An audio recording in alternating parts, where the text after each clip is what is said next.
আসসালামু আলাইকুম। আপনারা দেখছে আবু হুজাইফা দি ইসলামিক চ্যানেল। অনুগ্রহ করে লাইক করুন, শেয়ার করুন এবং চ্যানেলটি সাবস্ক্রাইব। আজকের এই উচ্চ বিশ্লেষণে সবাইকে স্বাগত। আজ আমরা এমন একটা ঐতিহাসিক পাঠ্য নিয়ে কথা বলবো যা আরবি, বাংলা এবং ইংরেজি এই ৩ ভাষার মধ্য দিয়ে ইতিহাসের একদম চমকপ্রদ একটা অধ্যায়কে আমাদের সামনে তুলে ধরে। তো চলুন, প্রাচীনকালে জ্ঞান কিভাবে সংরক্ষিত আর পরিবাহিত হতো তার একটা দারুণ যাত্রায় বেরিয়ে পড়া যাক। একবার ভাবুন তো, প্রাচীন যুগে যখন ইন্টারনেট বা আজকের মতো কোনো আধুনিক যোগাযোগের মাধ্যম ছিল না, তখন এক বিশাল সাম্রাজ্য থেকে আরেক সাম্রাজ্যে অত্যন্ত গুরুত্বপূর্ণ আর সংবেদনশীল তথ্য কিভাবে পাঠানো হতো। সেই ঝুঁকিপূর্ণ আর রোমাঞ্চকর যুগে একটা বার্তা পাঠিয়ে তা অক্ষত অবস্থায় ঠিক জায়গায় পৌঁছানোর কাজটা ঠিক কতটা চ্যালেঞ্জিং ছিল সেটা জানলে সত্যিই অবাক হতে হয়। আচ্ছা, কথা না বাড়িয়ে চলুন সরাসরি মূল নথিতেই ঢুকে পড়া যাক। এখানে আমরা দেখছি সহিহ আল বুখারী ৬৪ নম্বর হাদিসের মূল পাঠের একটা অংশ।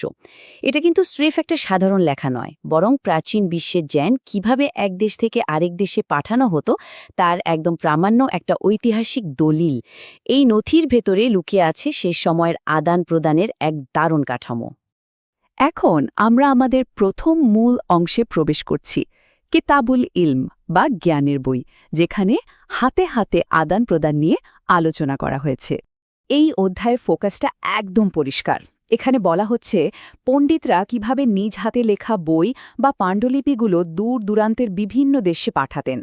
দূর দেশে লিখিত পাঠ পাঠানোর এই পদ্ধতিকে বৈধতা দেওয়াটা সেই সময় কতটা জরুরি ছিল তা এখান থেকেই বোঝা যায়। এভাবেই কিন্তু তথ্যের বিকৃতি রোধ করা হতো আর প্রকৃত জ্ঞান তার আসল রূপে টিকে থাকত। আমাদের পরের অংশটি হল লিখিত জ্ঞানের বৈধতা এবং এই বিষয়ে তৎকালীন পণ্ডিতদের ঐকমত। মূল বিষয়টা হল সেই সময়ের বেশ কয়েকজন শীর্ষস্থানীয় ব্যক্তিত্ব এই পদ্ধতিটিকে জোরালোভাবে সমর্থন করেছিলেন। যেমন ধরুন খলিফা উসমান, যিনি নিজেই অত্যন্ত সতর্কতার সাথে কুরআনের কপি তৈরি করে বিভিন্ন দেশে পাঠিয়েছিলেন। এছাড়া আবদুল্লাহ ইবনু উমর, ইয়াহইয়া ইবনু সাইদ এবং মালিকের মতো প্রখ্যাত পণ্ডিতরাও এটিকে পুরোপুরি বৈধ বলে মনে করতেন। তথ্য নিখুঁতভাবে কপি করা এবং তার সংরক্ষণ করা যে কতটা অত্যাবশ্যক ছিল তা এই পণ্ডিতের ঐক্যমত দেখলেই একেবারে পরিষ্কার হয়ে যায়। তাত্ত্বিক আলোচনা তো হলো, এবার বরং একটা দারুণ কৌতূহলোদ্দীপক ঐতিহাসিক ঘটনার দিকে নজর দেয়া যাক। এটা কিন্তু কোনো সাধারণ ঘটনা নয়, এটা এমন একটা চিঠির গল্প যা আমাদের এই জ্ঞান আদান প্রদানের থিমটাকে একেবারে জীবন্ত করে তুলবে। সত্যি বলতে কি, ইতিহাস মাঝে মাঝে যে কোনো রোমাঞ্চকর গল্পের চেয়েও বেশি আকর্ষণীয় হয়ে ওঠে। এই পর্বের শিরোনাম চিঠির যাত্রা, নবী থেকে সম্রাটের কাছে। এই চিঠির যাত্রাপথটা একটু খেয়াল করুন। প্রথমে আদান প্রদানের শুরুটা হয় যখন নবী একটি চিঠি একজন বিশেষ দূতের হাতে তুলে দেন। দ্বিতীয় ধাপে নির্দেশ অনুযায়ী সেই দূত দীর্ঘ পথ পাড়ি দিয়ে চিঠিটি নিয়ে বাহরাইনের গভর্নরের কাছে পৌঁছান। আর চূড়ান্ত ধাপে বাহরাইনের গভর্নর অত্যন্ত গুরুত্বের সাথে চিঠিটি পাঠিয়ে দেন তৎকালীন পারস্য সম্রাট কিসরা বা খসরুর কাছে। একটা অতি গুরুত্বপূর্ণ নথির এভাবে হাত বদলে সীমান্ত পেরিয়ে যাওয়ার এই নিখুঁত টাইমলাইনটা সত্যি অবাক করার মতো। চলুন এবার দেখি ইংরেজি অনুবাদে এই বিষয়টা কিভাবে ফুটে উঠেছে। এখানে খুব সুন্দরভাবে বিস্তারিত বর্ণনা করা আছে যে কিভাবে চিঠিটা বাহরাইনের গভর্নরের হাত ঘুরে শেষ পর্যন্ত পারস্য সম্রাটের কাছে পৌঁছেছিল। এই অনুবাদের কারণে মূল ঘটনাটা এখন বিশ্বজুড়ে আরও অনেক মানুষের কাছে পৌঁছানো সহজ হয়েছে। এবার আমরা এই ঐতিহাসিক ঘটনার একেবারে চরম পর্যায়ে চলে এসেছি, সম্রাটের প্রত্যাখ্যান এবং জ্ঞান ধ্বংসের ঘটনা। এখানে এসে ঘটনাটা বেশ গুরুতর মোড় নেয়। সম্রাট কিসরা চিঠিটি পড়লেন আর তারপর তা ছিঁড়ে একেবারে টুকরো টুকরো করে ফেললেন। ভাবা যায়? এটা কিন্তু স্রেফ একটা কাগজের টুকরো ছেঁড়ার ঘটনা ছিল না। এতক্ষণ আমরা জ্ঞান সংরক্ষণের যে অত্যন্ত সতর্ক পদ্ধতির কথা আলোচনা করছিলাম, এটা ছিল ঠিক তার প্রতি এক চরম অবজ্ঞা বা সহিংস প্রত্যাখ্যান। চিঠি ছেঁড়ার এই খবর যখন ফিরে আসে, তখন মূল ঐতিহাসিক বর্ণনায় একটি অত্যন্ত কড়া বাক্য লিপিবদ্ধ হয়।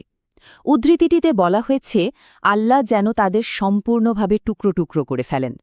সম্রাটের ওই জ্ঞান ধ্বংসকারী কাজের একটা সরাসরি এবং ঐতিহাসিক প্রতিক্রিয়া হিসেবেই এই কথাটি উৎসে সংরক্ষিত আছে।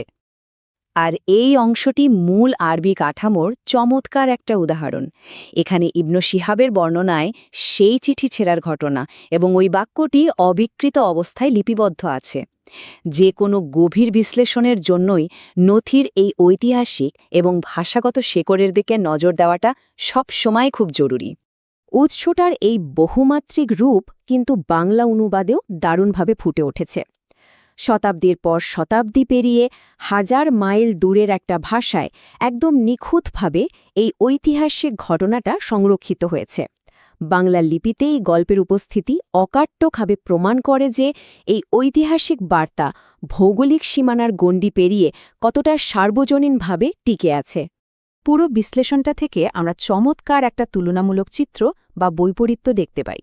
একদিকে খেয়াল করুন, এখানে রয়েছে খলিফা ওসমানের অত্যন্ত সতর্কতার সাথে জ্ঞান সংরক্ষণের সেই ইতিবাচক ধারা, আর অন্যদিকে ঠিক তার উল্টো পারস্য সম্রাট কিসরার মাধ্যমে একটা অত্যন্ত গুরুত্বপূর্ণ বার্তাকে ধ্বংস করে ফেলার দৃশ্য। জ্ঞান সংরক্ষণ করার ইচ্ছা বনাম জ্ঞান ধ্বংস করার এই যে চিরন্তন দ্বন্দ্ব, এটাই মূলত এই উৎসের অন্যতম বড় একটা শিক্ষণীয় বিষয়। তবে এই পুরো ঘটনার সবচেয়ে ইন্টারেস্টিং বা মজার দিকটা কি জানেন? এর ভেতরের এক অদ্ভুত আইরনি বা বৈপরীত্য। সম্রাট চিঠিটাকে টুকরো টুকরো করে ধ্বংস করে ফেলতে চেয়েছিলেন, যাতে এর অস্তিত্ব চিরতরে মুছে যায়। কিন্তু মজার ব্যাপার হলো, ঠিক ওই ধ্বংস করার কাজটাই এই চিঠিটিকে আর তার ঘটনাটিকে চিরকালের জন্য ইতিহাসে অমর করে দিয়েছে। আর ঠিক এখানেই আজকের এই বিশ্লেষণের সবচেয়ে ভাবনার জায়গাটি তৈরি হয়। কিভাবে একটা নথির বস্তুগত ধ্বংসাবসায় আশ্চর্যজনকভাবে ইতিহাসের পাতায় চিরকালের জন্য তার টিকে থাকা নিশ্চিত করল।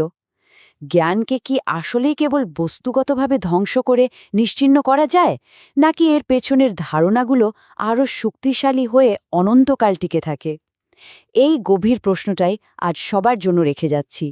আশা করি লিখিত ইতিহাসের টিকে থাকার এই অদ্ভুত এবং অবিশ্বাস্য ক্ষমতাটি নতুন করে চিন্তায় খোরাক যোগাবে।